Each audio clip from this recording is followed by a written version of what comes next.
भाजपचे नेते संजय शिरसाट यांनी लाडकी बहीण योजनेसंदर्भात महत्त्वाची मागणी केली आहे। त्यांनी सांगितलं की सरकारने महिलांसाठी विशेषतः लाडक्या बहिणींसाठी अतिरिक्त निधी काढावा, जेणेकरून महिलांच्या कल्याणासाठी अधिक उपाययोजना करता येतील। त्यांचे म्हणणे आहे की महिलांच्या सक्षमीकरणासाठी अशा प्रकारच्या योजनांना चालना मिळावी, ज्यामुळे त्यांना आर्थिक आणि सामाजिक संरक्षण मिळू शकेल।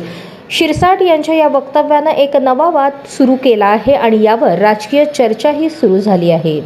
तुम्ही आता म्हणाल की याच्यातले पैसे काढले, आम्ही अशा दलित भगिनींना पैसे दिले, असं म्हणता येत नाही।